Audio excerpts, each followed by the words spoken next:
السلام علیکم ورحمۃ اللہ وبرکاتہ۔ وہ خاموشی سے کمرے کی جانب جانے لگی۔ یوسف اسے جاتا ہوا دیکھتا رہا اور بلند آواز میں بولا، سنو۔ لڑکی مسکراتی ہوئی پیچھے مڑی۔ اب کیا ہوا تمہیں؟ میری سزا؟ تم پاگل ہو، کون سزا مانگتا ہے؟ میں؟ اچھا تو پھر تمہاری سزا اس طرح بڑھتے ہوئے وہ لڑکی بولی، تم میرے غلام بن جاؤ، یہی ہے تمہاری سزا۔ تم قید ہو یہاں ہمیشہ کے لیے، سمجھ آئی؟ یوسف نے سوچ لیا تھا کہ جب تک اس سے بدلہ نہیں لے گا چین سے نہیں بیٹھے گا۔ کیا سوچ رہے ہو تم؟ میں ایک ہفتے کے لیے گھر جانا چاہتا ہوں۔ اچھا، اور میں کیسے یقین کروں کہ تم بھاگ نہیں جاؤ گے؟ میں وعدہ کرتا ہوں تم سے، اچھا اگر تم نہ بھی آئے تو میں آ جاؤں گی، ویسے بھی مجھے انسانوں پر یا تمہارے وعدوں پر بھروسہ نہیں ہے۔ پورا ایک ہفتہ، سمجھ آئی؟ ہم سمجھ گیا ہوں۔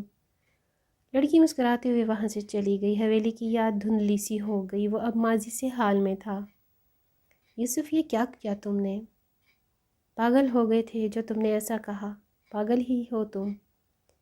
خود سے باتیں کرتے ہوئے اس نے کہا، کیوں میں نے سزا مانگی تھی، حد ہے۔ اپنے فیصلے پر پہلے اسے افسوس ہوا، مگر اچانک اس کے ذہن میں ایک خیال آیا، اس کی پریشانی مسکراہٹ میں بدل گئی۔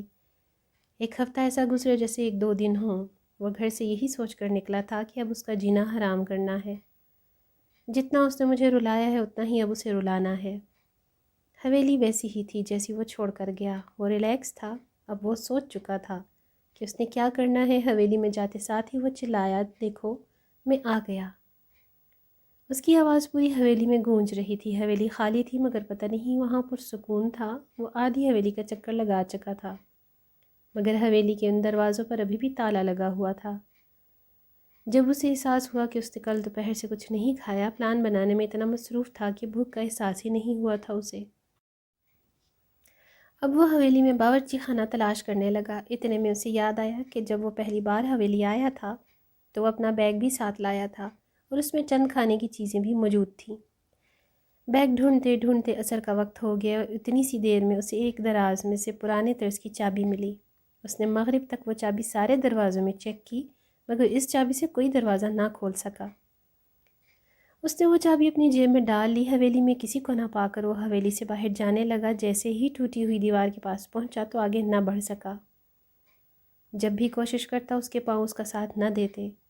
وہ دیوار سے باہر ایک قدم بھی نہیں رکھ سکا۔ وہ جانتا تھا کہ مین گیٹ اور اس دیوار کے علاوہ حویلی سے نکلنے کا کوئی راستہ نہیں۔ حویلی کی بیرونی دیواریں بلند ترین اور مضبوط بنائی گئی تھیں تاکہ حملے کی صورت میں پناہ گاہ کے لیے استعمال کیا جا سکے، اور جو ٹوٹی ہوئی دیوار تھی وہ بھی شاید کسی حملے کی وجہ سے ٹوٹ گئی تھی۔ یوسف اب حویلی کو دیکھ رہا تھا، مایوس ہو کر صحن میں بیٹھ گیا۔ حویلی میں اب اندھیرا چھا رہا تھا۔ حویلی پر خوف اور دل دہلانے والے منظر پیش کر رہی تھی کہ اچانک ایک سایہ اڑتا ہوا لالٹین کے پاس آیا، جس کی وجہ سے چراغ اور لالٹین خود بخود جل رہے تھے۔ وہ کمروں کی سائڈ پر پری چراغ کی قطاریں خود بخود روشن ہونے لگیں۔ وہ سایہ روشنی کے قریب آیا تو وہی لڑکی تھی۔ یوسف بھاگتا ہوا لڑکی کے قریب گیا اور کہنے لگا، شرم تو نہیں آتی تمہیں اتنا بیہودہ جھوٹ بولتے ہوئے؟ اچھا تمہیں شرم آئی تھی جب میری اجازت کے بغیر میرے گھر میں آئے تھے؟ میں معافی مانگ چکا ہوں مگر میں تم سے معافی نہیں مانگوں گی۔ مجھے تم سے اس کی توقع بھی نہیں ہے، غصے میں یوسف نے کہا۔ لڑکی نے متاثر کن انداز میں کہا، توقع رکھنی بھی نہیں چاہیے۔ لڑکی جہاں سے بھی گزرتی وہاں کے چراغ روشن ہو جاتے۔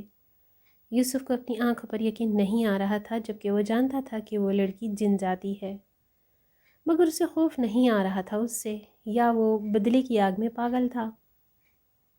میرا بیگ کہاں ہے؟ کون سا بیگ؟ ماتھے پر بل ڈالتے ہوئے لڑکی نے کہا، تمہیں پتہ تو ہے، میں جانتا ہوں۔ تم کب سے مجھے جاننے لگے؟ میں تمہیں تو نہیں جانتا، نہ ہی مجھے کوئی شوق ہے تمہیں جاننے کا۔ الفاظ پر زور ڈالتے ہوئے اس نے کہا، آئی لائک یور کانفیڈنس۔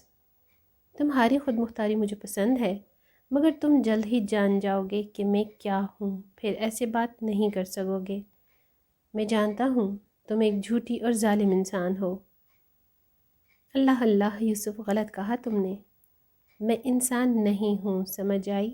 میں تم لوگوں کی طرح دلوں سے نہیں کھیلتی۔ یوسف حیرانگی سے اسے دیکھ رہا تھا۔ کاش تم انسان ہوتی، یوسف نے دل میں کہا۔